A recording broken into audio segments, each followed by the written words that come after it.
Hello everyone, स्वागत है आपका यूपीएससी हिंदी में। हम लोग पढ़ रहे हैं पॉलिटीज़ और ये 100 डेज सीरीज़ चल रही है जिसमें यूपीपीसीएस फोकस किया जा रहा है। इसके साथ ही आरओ और स्टेट सर्विसेज के जो भी आने वाले एग्जाम्स हैं उन सभी में जो भी प्रश्न आएंगे पॉलिटी से रिलेटेड वो सभी आप लोग करने के लिए पूरी तरह से प्रिपेयर कर लेंगे। ये जो भी टॉपिक्स आप लोगों को पढ़ाए जा रहे हैं ये प्रीवियस ईयर क्वेश्चंस से लिए गए हैं, नोट्स जो बनाए गए हैं, साथ ही घटना चक्र के नोट्स से भी इसमें पॉइंट्स लिए गए हैं। तो ये जो नोट्स हैं ये कंप्लीट आपका एक पैकेज है जो कि पॉलिटी से रिलेटेड कोई भी कहीं से भी क्वेश्चन आपसे पूछा जाए वो सारे ही क्वेश्चन यहीं से कवर किए जाएंगे। ठीक है, यहाँ पे ये जो नोट्स हैं ये हिंदी और इंग्लिश दोनों ही लैंग्वेज में आपको टेलीग्राम चैनल पर प्रोवाइड कर दिए जाएंगे। तो स्टार्ट करते हैं नया टॉपिक का नाम है संविधान के अनुच्छेद। इस पर्टिकुलर टॉपिक में हम लोग पढ़ेंगे आर्टिकल्स और हर आर्टिकल के क्या महत्व होते हैं उनसे रिलेटेड कुछ बातें जानेंगे। लास्ट के लेक्चर को मैं थोड़ा रिवाइज करवा देती हूँ आपके लिए। लास्ट के लेक्चर में हमने पढ़ा था सोर्सेस, कहाँ से कॉन्स्टिट्यूशन के सोर्स लिए गए हैं, साथ ही जो पार्ट होते हैं कॉन्स्टिट्यूशन के हर पार्ट से रिलेटेड कोई इन्फॉर्मेशन है तो वो सभी पार्ट्स हम लोग देखेंगे। So firstly sources of constitution देखते हैं। तो सबसे ज़्यादा जो मैक्सिमम पार्ट है, अधिकांश भाग जो है वो भारत शासन अधिनियम 1935 से लिया गया था। इसके बाद आता है ब्रिटेन से लिया गया था संविधान द्वारा संसदीय शासन पद्धति, विधि का शासन, मंत्रिमंडलीय प्रणाली, एकल नागरिकता, सिंगल सिटीजनशिप, साथ ही 2 सदन वाली प्रणाली, विधायी प्रक्रिया, सदनीय विशेषाधिकार और परमाधिकार लेख यानी कि रिट्स। ठीक है, ये सभी ब्रिटेन से लिए गए थे। इसके बाद अमेरिका से लिया गया था प्रियम्बल का आइडिया, उद्देशिका का विचार, न्यायिक पुनर्विलोकन, जुडिशियल रिव्यू, न्यायपालिका की स्वतंत्रता, मूल अधिकार, उपराष्ट्रपति का पद, राष्ट्रपति का महाभियोग, impeachment of president as well as उच्चतम न्यायालय और उच्च न्यायालय, supreme court and high court के जो जजेस होते हैं उनको हटाने के उपबंध। इसके बाद आयरलैंड से लिए गए थे डीपीएसपी, साथ ही राष्ट्रपति के निर्वाचन पद्धति, राज्यसभा में कुछ सदस्यों का नामांकन। कनाडा के संविधान से लिए गए थे सशक्त केंद्र के साथ संघीय व्यवस्था। ठीक है, strong centre with federal system, केंद्र द्वारा राज्यपालों की नियुक्ति। तो यहाँ पे ये जो गवर्नर की नियुक्ति होती है ये कनाडा से लिया गया था। साथ ही हाई कोर्ट पर परामर्शी न्याय नियंत्रण, ये कुछ खास इंपॉर्टेंट नहीं है। इसके बाद जो कॉन्करेंट लिस्ट है, कॉन्करेंट लिस्ट नहीं, रेसिड्यूरी पावर्स जो हैं वो केंद्र में नहीं थे, अवशिष्ट शक्तियाँ। इसके साथ ही सदन के दोनों सदनों की जॉइंट सिटिंग, उद्देशिका की भाषा, व्यापार, वाणिज्य और समागम की स्वतंत्रता तथा समवर्ती सूची, जो कॉन्करेंट लिस्ट अभी मैंने कहा था, ये सभी व्यवस्था जो है ये ऑस्ट्रेलिया से लिया गया है। तो इम्पॉर्टेंट है और डायरेक्ट क्वेश्चन इससे पूछे जाते हैं कि जॉइंट सिटिंग कहाँ से लिया गया है। साथ ही प्रियम्बल की लैंग्वेज इम्पॉर्टेंट ये भी है, ज़्यादा क्वेश्चन इस पर पूछे नहीं गए हैं। कॉन्करेंट लिस्ट पे अक्सर क्वेश्चन पूछे जाते हैं, तो ये सभी ऑस्ट्रेलिया से लिए गए हैं। जापान से लिया गया है विधि द्वारा स्थापित प्रक्रिया, दक्षिण अफ्रीका से संविधान संशोधन की व्यवस्था, साथ ही राज्यसभा के सदस्यों का निर्वाचन। मूल कर्तव्य तथा प्रस्तावना में न्याय, सामाजिक, आर्थिक और राजनीतिक, सोशल, इकोनॉमिक एंड पॉलिटिकल, ये सभी जो जस्टिस प्रोवाइड किए जाते हैं ये यूएसएसआर से, सोवियत संघ, रशिया से लिए गए हैं। इसके बाद आता है फ्रांस के संविधान से हमने प्रस्तावना में स्वतंत्रता, समता और बंधुता। ठीक है, तो यहाँ पे फ्रीडम, इक्वालिटी और फ्रेटर्निटी, ठीक है, बंधुता का आदर्श तथा गणराज्य की अवधारणा, ये सभी फ्रांस से लिया गया है। जर्मनी से लिया गया है संघ को आपातकालीन शक्तियों और आपातकाल के दौरान मूल अधिकारों के निलंबन। ठीक है, तो इमरजेंसी के टाइम पे जो फंडामेंटल राइट्स हैं उनको सस्पेंड कर दिया जाता है। ये सभी जो हैं ये जर्मनी से लिया गया है। फिर आता है भारतीय संविधान के प्रमुख भाग। तो 22 भागों में विभाजित है भारतीय संविधान। वर्तमान में गणना की दृष्टि से देखा जाए तो कुल 25 भाग हैं। ठीक है, तो हम लोग 1 बाय 1 देखते हैं। पहला है पार्ट 1, संघ और उसका राज्य क्षेत्र। पार्ट 2, नागरिकता। पार्ट 3, मौलिक अधिकार। पार्ट 4 आता है डीपीएसपी, राज्य के नीति निदेशक तत्व। फिर आता है 4A। ठीक है, इंपॉर्टेंट है क्योंकि 4 और इसके साथ एक अल्फ़ाबेट लगा है A, ये मौलिक कर्तव्य हैं, फंडामेंटल ड्यूटीज़। इसके बाद आता है पार्ट 5 जो कि संघ से रिलेटेड है। ठीक है, इसमें आपके president, prime minister, council of ministers, इनके बारे में, साथ ही पार्लियामेंट से रिलेटेड चीज़ें, सुप्रीम कोर्ट से रिलेटेड चीज़ें इसमें दी हुई है, आर्टिकल्स दिए हुए हैं। फिर आता है पार्ट 6 जो कि स्टेट से रिलेटेड है। इसमें गवर्नर, चीफ मिनिस्टर के साथ जो काउंसिल ऑफ मिनिस्टर्स होते हैं स्टेट के, उनके बारे में, साथ ही हाई कोर्ट से रिलेटेड आर्टिकल्स इसमें पार्ट 6 में दिए हुए हैं। पार्ट 7 कैंसिल हो गया था।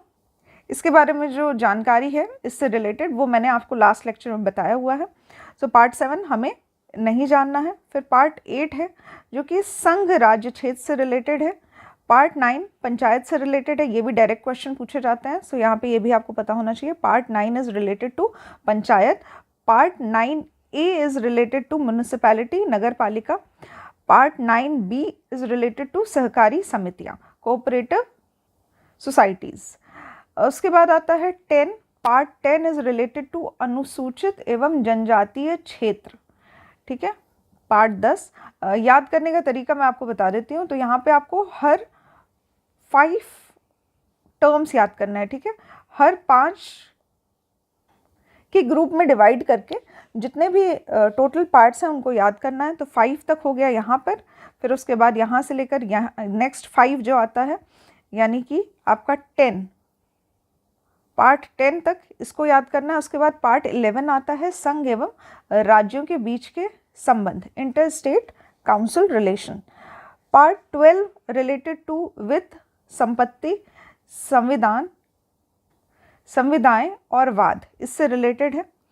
पार्ट 13 रिलेटेड है भारत के राज्य क्षेत्र के भीतर व्यापार, वाणिज्य और समागम से। पार्ट 14 रिलेटेड है संघ और राज्यों के अधीन सेवाओं से।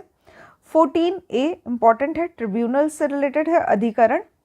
पार्ट 15 ये भी इम्पॉर्टेंट है, इलेक्शन से रिलेटेड है। ये सभी पार्ट डायरेक्ट क्वेश्चन में पूछे जाते हैं। पार्ट 16 कुछ स्पेशल उपबंध हैं इसमें। पार्ट 17 में राजभाषा है, ऑफिशियल लैंग्वेज, ये भी इम्पॉर्टेंट है। पार्ट 18 वेरी इंपॉर्टेंट, इसमें इमरजेंसी के प्रोविज़न दिए हुए हैं। फिर पार्ट 19 इज़ मिसलिनियस, इसमें कुछ मिक्स्ड सॉर्ट ऑफ आर्टिकल्स आते हैं। फिर पार्ट 20 ये भी इम्पॉर्टेंट हो जाता है क्योंकि इसमें कॉन्स्टिट्यूशन के अमेंडमेंट से रिलेटेड, संविधान के संशोधन से रिलेटेड आर्टिकल दिए हुए हैं। पार्ट 20 ये भी इम्पॉर्टेंट है, इसमें भी डायरेक्ट क्वेश्चन पूछे जाते हैं। फिर आता है पार्ट 21, कुछ इसमें टेम्पररी, अस्थायी, संक्रमणकालीन और कुछ विशेष उपबंध। फिर लास्ट आता है हमारा पार्ट 22 जिसमें कुछ संक्षिप्त नाम दिए गए हैं, हिंदी में प्राधिकृत पाठ दिए गए हैं, साथ ही निरसन दिया हुआ है। ठीक है। तो ये सभी पार्ट्स जो हैं वो आपको याद होने चाहिए। पार्ट्स याद करते हैं हम लोग आर्टिकल्स के साथ ही। तो आर्टिकल्स अगर आपको पता हो यहाँ से यहाँ तक के आर्टिकल कौन से भाग में दिए हुए हैं तो याद करना आसान हो जाता है। लास्ट के लेक्चर में आपको मैंने डिटेल में पढ़ाया है सभी पार्ट्स के बारे में, और हर पार्ट में कितने आर्टिकल हैं, कहाँ से शुरू हो रहे हैं और कहाँ पे ख़त्म हो रहे हैं, ये जो पूरा एक रेंज है आर्टिकल्स का, ये मैंने आपको लास्ट के लेक्चर में बताया हुआ है। तो जिन्होंने भी वो लेक्चर नहीं देखा है वो आप लोग कम्प्लीटली देख सकते हैं। उसके बाद ये आर्टिकल्स पढ़ेंगे तो आपको आसानी से समझ में आएंगे। ठीक है। अब हम लोग देखते हैं भारतीय संविधान के अनुच्छेद। भारतीय संविधान में वर्तमान में, ठीक है, तो यहाँ पे ये जो डेटा दिया हुआ है ये 9 दिसंबर 2020 का डेटा है, और यहाँ की स्थिति के अनुसार गणना की दृष्टि से देखा जाए तो 465 अनुच्छेद जो हैं वो दिए हुए हैं। ठीक है। बट जो इनका क्रमांक है, क्रमांक की दृष्टि से अगर देखा जाए तो 395 ही हैं। जो मूल संविधान में 395 आर्टिकल्स थे उतने ही हैं, बट उसमें कुछ A, B, C पार्ट करके बना दिया गया है, और कंप्लीट अगर आर्टिकल्स देखे जाएं तो 465 हैं अकॉर्डिंग टू घटना चक्र। ठीक है। बट अगर आप लोग इसको गूगल करेंगे या फिर और अदर सोर्सेस से देखेंगे जो भी वेबसाइट्स में दिए रहते हैं तो उसमें 448 मिलेगा। ठीक है। तो नियर अबाउट हम लोग याद कर सकते हैं कि 450 के अबाउट जो है वो टोटल आर्टिकल्स हैं, बट ये टोटल देखा जाए तो 395 है, इसको A, B, C करके ऐड कर दिया गया है नए आर्टिकल्स इसमें। ठीक है। तो इसके साथ क, ख, ग आदि लगा के जोड़ा गया है इन अनुच्छेदों के साथ। इस प्रकार गणना की दृष्टि से संविधान के भागों की संख्या भी बढ़कर 25 हो गई है। ठीक है। तो पहले ओरिजिनली 22 हुआ करती थी, फिर इसमें भी कुछ A, B, C ऐड कर दिया गया है, और टोटल पार्ट्स जो हैं वो बढ़कर 25 हो गए हैं। ठीक है। संविधान के मूल पाठ की अगर बात की जाए तो उसमें 22 भाग थे, 395 अनुच्छेद थे और 8 अनुसूचियाँ थी। ठीक है, अभी ये जो अनुसूचियाँ हैं, शेड्यूल्स, ये 8 से बढ़कर 12 हो गए हैं। ठीक है, तो यहाँ पे अनुच्छेद आर्टिकल्स में भी कुछ चेंजेस हुए हैं, साथ ही पार्ट्स में भी चेंजेस हुए हैं और शेड्यूल में भी चेंजेस हुए हैं। अब हम लोग स्टार्ट करेंगे प्रमुख अनुच्छेदों से। ठीक है, तो यहाँ पे हम लोग कुछ इंपॉर्टेंट आर्टिकल्स के बारे में ही पढ़ेंगे। आर्टिकल्स तो बहुत सारे हैं, टोटल 395 तो हम लोग नहीं देखेंगे, सिर्फ जिसमें कंपटीशन में जो पूछे जाते हैं, एग्जाम्स में जिस तरह के क्वेश्चंस पूछे जाते हैं और जो भी इंपॉर्टेंट आर्टिकल्स हैं, बस हमें वो याद करना है। ठीक है, तो हम लोग 1 बाय 1 स्टार्ट करेंगे। सबसे पहला आर्टिकल है अनुच्छेद फर्स्ट। इसमें संघ का नाम दिया है और राज्य क्षेत्र दिया है। ठीक है, तो यहाँ लिखा है India, that is Bharat, is a union of state. तो यहाँ पे इंडिया को कई सारे स्टेट्स का एक यूनियन बताया गया है और ये सभी स्टेट्स जो हैं वो एक दूसरे से अलग नहीं हो सकते हैं। मतलब इंडिया को छोड़ के कोई भी कंट्री जो है वो अलग से अपने आप को एक स्वतंत्र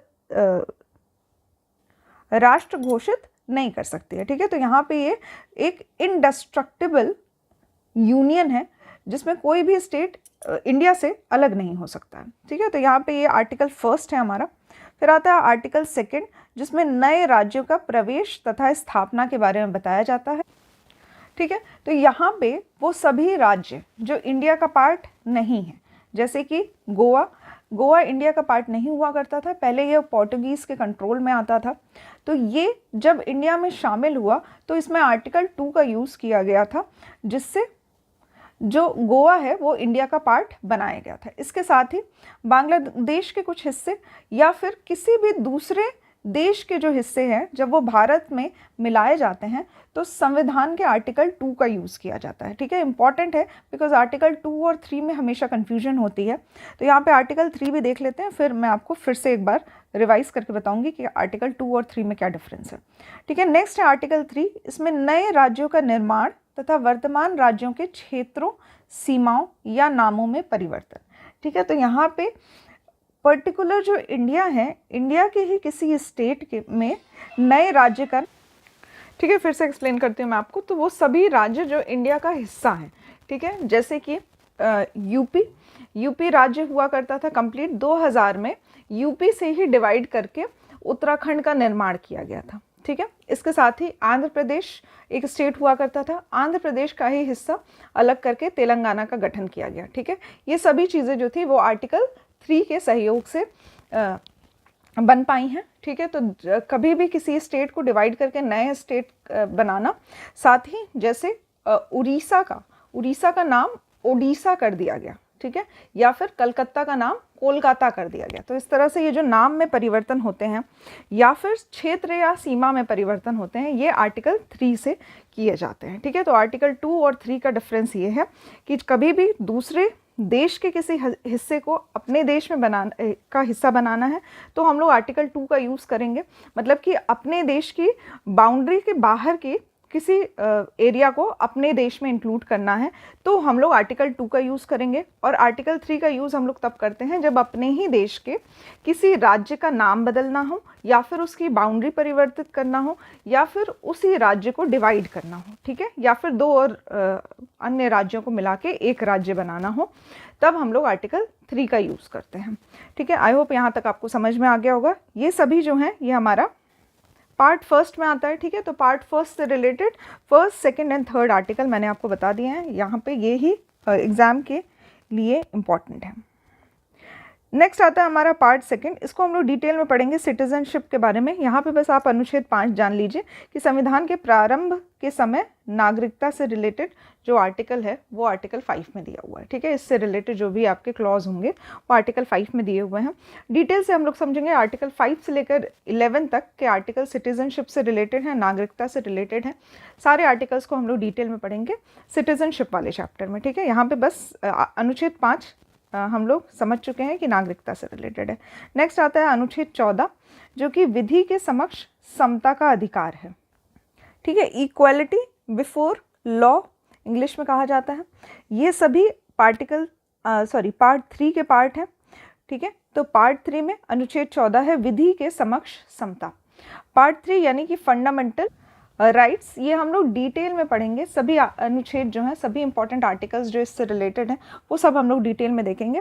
यहाँ पे मैं बस आपको शॉर्ट में बता देती हूँ जो भी एग्जाम से रिलेटेड आर्टिकल्स पूछे जाते हैं, ठीक है।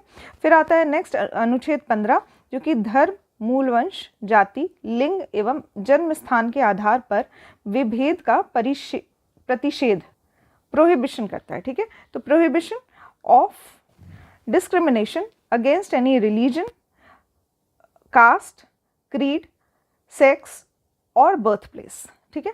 ये सभी आता है आर्टिकल 15 में।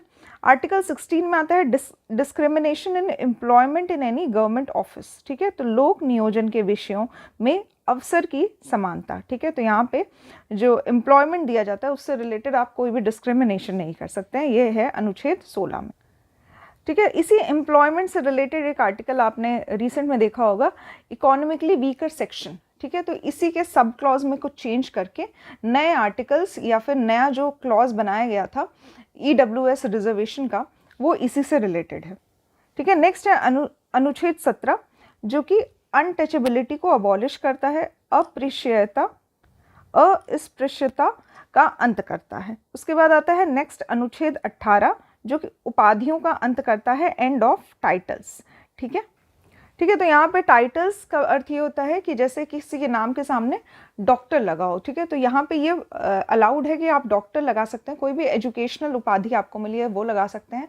साथ ही जो भी सेना के द्वारा उपाधियाँ दी जाती है, कर्नल, एडमिरल, ये सभी उपाधियाँ भी लगा सकते हैं। इसके अलावा कोई भी उपाधि आप नहीं लगा सकते हैं। यहाँ पे टाइटल्स का एंड कर दिया गया है, जैसे कुछ टाइटल्स जो अंग्रेज़ों के द्वारा दिए जाते थे, जैसे सर या नाइटहुड, इस तरह के टाइटल्स जो थे ये भारत ने इसको प्रतिबंधित कर दिया था। इसके साथ ही जो राष्ट्रीय पुरस्कार उपाधियाँ होती हैं, ठीक है, तो यहाँ पे राष्ट्रीय पुरस्कार को एज अ पुरस्कार लिया जाएगा। इसके साथ जो उपाधि मिलती है जैसे पद्मश्री या भारत रत्न, इसको उपाधि की तरह भी यूज़ नहीं किया जा सकता है। ऐसा बालाजी राघवन बनाम भारत संघ 1996 में एक वाद है, इसमें ऐसा कहा गया है। हालांकि ये थोड़ा कंट्रोवर्शियल है क्योंकि अक्सर इसमें अगर आप इसको सर्च करेंगे तो आपको अलग अलग जगहों पे, अलग अलग वेबसाइट्स में अलग चीज़ें मिलेंगी। बट यहाँ पे ये याद रखना है हमें कि ये भी टाइटल्स जो हैं, भारत रत्न, पद्मश्री, ये भी हम लोग एज अ टाइटल यूज़ नहीं कर सकते हैं, ये पुरस्कार है, ठीक है। ये सभी हम लोग डिटेल्स में देखेंगे जब हम लोग पढ़ेंगे पार्ट 3 फंडामेंटल राइट्स। नेक्स्ट आता है article 19 which is very important. यहाँ पे प्रोटेक्शन दिया जाता है ऑफ सर्टेन राइट्स, जैसे कि फ्रीडम ऑफ स्पीच दी जाती है, ठीक है। तो वाक और अभिव्यक्ति की स्वतंत्रता दी जाती है। इससे रिलेटेड कुछ अधिकारों का संरक्षण किया जाता है आर्टिकल 19 के द्वारा। नेक्स्ट है आर्टिकल 20, अपराधों के लिए दोष सिद्धि के संबंध में संरक्षण दिया जाता है, protection in respect of conviction for offences, ठीक है। तो ये भी हम लोग डिटेल में देखेंगे आर्टिकल 20, 19, 20, ये सभी काफ़ी इंपॉर्टेंट है। वैसे तो ये सारे आर्टिकल जो मैंने आपको बताए हैं फंडामेंटल राइट्स से रिलेटेड सारे आर्टिकल्स जो हैं वो सभी इंपॉर्टेंट है, क्योंकि इस पर कहीं ना कहीं क्वेश्चंस जो होते हैं वो बन सकते हैं। नेक्स्ट है आर्टिकल 21, जो कि प्राण और दैहिक स्वतंत्रता का संरक्षण प्रदान करता है, protection of life and personal liberty. इसके बाद इसी का सब क्लॉज है आर्टिकल 21A, जिसमें राइट टू एजुकेशन की बात कही गई है। 6 से 14 वर्ष तक के सभी बच्चों को निःशुल्क और अनिवार्य शिक्षा का अधिकार दिया गया है आर्टिकल 21A के द्वारा। नेक्स्ट आता है आर्टिकल 22, जिसमें कुछ दशाओं में गिरफ्तारी और निरोध से संरक्षण प्रदान किया गया है, protection against arrest and detention.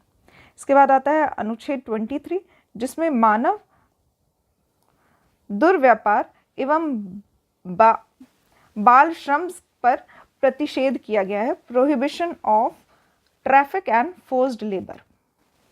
Next है आर्टिकल 24, जिसमें कारखानों आदि में बालकों के नियोजन पर प्रतिषेध किया गया, ठीक है। तो prohibition of employment of children in factory, ये भी इंपॉर्टेंट है आर्टिकल 24।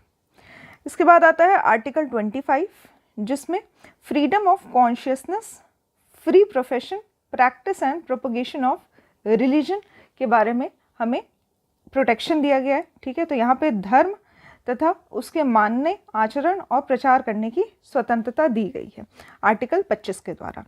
फिर इसके बाद आता है आर्टिकल 29, अल्पसंख्यक वर्गों के हितों का संरक्षण प्रदान किया गया है, माइनॉरिटीज़ के बारे में इसमें प्रोटेक्शन दिया गया है।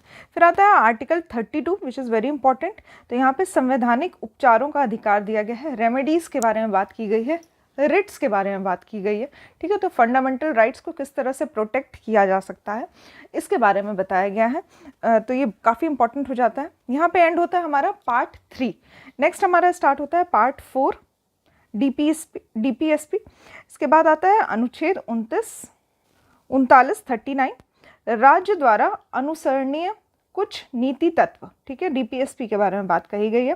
फिर इसी का 39A आता है जिसमें समान न्याय तथा निशुल्क विधिक सहायता के बारे में, equal justice and free legal aid provide करने के लिए आर्टिकल दिया गया है। फिर है आर्टिकल 40 जिसमें ग्राम पंचायत की स्थापना का प्रावधान है, organisation to village panchayat. Article 41 कुछ दशाओं में काम, शिक्षा और लोक सहायता पाने का अधिकार, right to work, education and public assistance. इसके बाद आता है आर्टिकल 43B जो कि सहकारी समितियों का संवर्धन करता है, ठीक है। फिर यहाँ पे आता है आर्टिकल 44, ये काफ़ी इंपॉर्टेंट हो जाता है क्योंकि इससे भी रिलेटेड काफ़ी बार क्वेश्चन पूछे गए हैं। यूनिफॉर्म सिविल कोड भी अभी रिसेंटली न्यूज़ में था, ठीक है। तो ये है नागरिकों के लिए एक समान सिविल संहिता का प्रावधान, ठीक है, आर्टिकल 44। फिर आता है 45 6 वर्ष से कम आयु के बच्चों की बाल्यावस्था की देखभाल और शिक्षा के लिए प्रावधान, ठीक है। तो यहाँ पे 6 बिलो वेरी इंपॉर्टेंट कि यहाँ पे 6 बिलो जो बच्चे हैं early childhood care free and compulsory education जो है वो दिया जाएगा। इसके बाद आता है आर्टिकल 48A जो कि पर्यावरण का संरक्षण और संवर्धन एवं वन तथा वन्य जीवों की रक्षा के बारे में बात करता है, protection of environment and safeguard of forest and wild life, ठीक है। इसी में आता है आर्टिकल 48 जो कि organisation of agriculture and animal husbandry के बारे में बात करता है। फिर है आर्टिकल 50 कार्यपालिका और न्यायपालिका को पृथक करता है, ठीक है, separation of judiciary and executive. Next आता है हमारा आर्टिकल 51 जो कि DPSP का लास्ट आर्टिकल। इसमें अंतर्राष्ट्रीय शांति और सुरक्षा की अभिवृद्धि के बारे में बात कही गई है, promotion of international peace and security.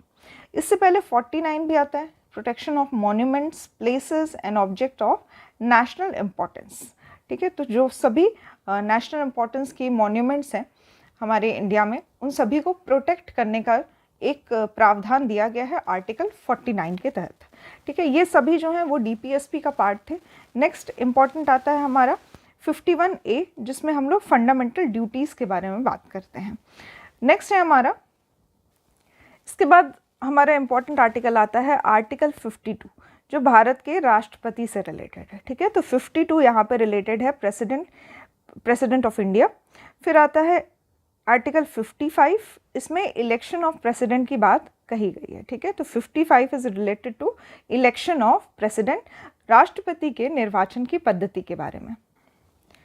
Next है आर्टिकल 57 जिसमें एलिजिबिलिटी ऑफ री इलेक्शन की बात की गई है, पुनः निर्वाचन के लिए पात्रता के बारे में बताया गया है। फिर है आर्टिकल 58 जिसमें राष्ट्रपति पद की योग्यता के बारे में प्रावधान दिए गए हैं, qualification for the post of president of India, ठीक है। तो ये भी इंपॉर्टेंट हो जाता है। फिर आर्टिकल 60 जिसमें राष्ट्रपति द्वारा शपथ तथा प्रतिज्ञान मतलब ओथ एंड अफर्मेशन के बारे में प्रावधान दिए गए हैं अनुच्छेद 60 में। फिर आता है आर्टिकल 61 जिसमें राष्ट्रपति पर चलाए जाने वाले महाभियोग की प्रक्रिया यानी कि इम्पीचमेंट ऑफ प्रेसिडेंट के बारे में कहा गया है। तो ये भी इंपॉर्टेंट है, आर्टिकल 61 इज़ वेरी इंपॉर्टेंट। ये भी डायरेक्ट क्वेश्चन आपसे पूछे जाते हैं कि प्रेसिडेंट का इम्पीचमेंट कौन से आर्टिकल में दिया हुआ है, तो आर्टिकल 61। फिर आता है आर्टिकल 63 जिसमें वाइस प्रेसिडेंट ऑफ इंडिया के बारे में प्रावधान दिए गए हैं, आर्टिकल 63 इंपॉर्टेंट हो जाता है। फिर आता है आर्टिकल 64 जिसमें vice president ex officio chairman होगा राज्यसभा का, ऐसा इस आर्टिकल में कहा गया है। तो आर्टिकल 64 भी इंपॉर्टेंट है, ठीक है। तो article 63 is related to vice president of India, article 63, ठीक है। फिर उसके बाद आर्टिकल 66 आता है जिसमें उपराष्ट्रपति का निर्वाचन, इलेक्शन ऑफ वाइस प्रेसिडेंट की प्रक्रिया के बारे में प्रावधान दिए गए हैं आर्टिकल 66 में। फिर है आर्टिकल 70 जिसमें अन्य आकस्मिक इमरजेंसी सिचुएशन में राष्ट्रपति के कुछ कर्तव्यों के बारे में कहा गया है। ये कुछ खास इंपॉर्टेंट नहीं है, आर्टिकल 70 पे क्वेश्चन पूछे नहीं गए हैं। इसके बाद आर्टिकल 72 जो कि अनदर इम्पॉर्टेंट आर्टिकल है जिसमें क्षमा आदि की और कुछ मामलों में दंडादेश के निलंबन, परिहार और लघुकरण की राष्ट्रपति की शक्ति के बारे में प्रावधान दिए गए हैं। ठीक है, तो यहाँ पे कुछ एक्स्ट्रा पावर्स दी गई हैं हमारे प्रेसिडेंट ऑफ इंडिया को, जिसमें आता है किसी भी पर्टिकुलर पर्सन, कन्विक्टेड पर्सन को पार्डन करना, उसको जो भी दिया गया है पनिशमेंट उसको सस्पेंड करना, रेमिट करना और कम्यूट करना। ठीक है, ये सभी राष्ट्रपति की शक्तियां हैं। डिटेल में हम लोग पढ़ेंगे, जब हम लोग राष्ट्रपति का सेशन पढ़ेंगे तो वहाँ पे हम लोग डिटेल में जानेंगे कि एक्स्ट्रा पावर्स जो हैं वो किस ग्राउंड्स पे दी जाती हैं और साथ ही कौन से प्रावधान में, जैसे कि यहाँ पे सस्पेंड करना, रेमिट करना क्या है, कम्यूट करना क्या है, ये सभी जो पावर्स का डिफरेंस है ये हम लोग देखेंगे। ठीक है, नेक्स्ट इंपॉर्टेंट है आर्टिकल 73 जिसमें संघ की कार्यपालिका शक्ति का विस्तार किया गया है। ठीक है, ये भी कुछ खास इंपॉर्टेंट नहीं है। यहाँ पे आता है next article 74 which is important. यहाँ पे राष्ट्रपति को सहायता और सलाह देने के लिए मंत्री परिषद की बात कही गई है। ठीक है, तो for the aid and advice to president council of ministers has to be appointed. इसके बाद आता है अनुच्छेद 75 का क्लॉज 1 जिसमें प्रधानमंत्री की नियुक्ति राष्ट्रपति करेगा और अन्य मंत्रियों की नियुक्ति राष्ट्रपति प्रधानमंत्री के सलाह पे करेगा। ठीक है, तो यहाँ पे प्राइम मिनिस्टर की नियुक्ति होगी। इसके बाद राष्ट्रपति जो है वो प्रधानमंत्री की सलाह पर काउंसिल ऑफ मिनिस्टर्स को अपॉइंट करेगा। इसके बाद आता है आर्टिकल 76 जो कि अनदर इम्पॉर्टेंट आर्टिकल है। 76 इसको याद कर लीजिए, ये भारत का महान्यायवादी यानी कि अटॉर्नी जनरल ऑफ इंडिया से रिलेटेड है। आर्टिकल 76, ठीक है, इसको याद कर लीजिए। Article 76 is related to attorney general of India AGI।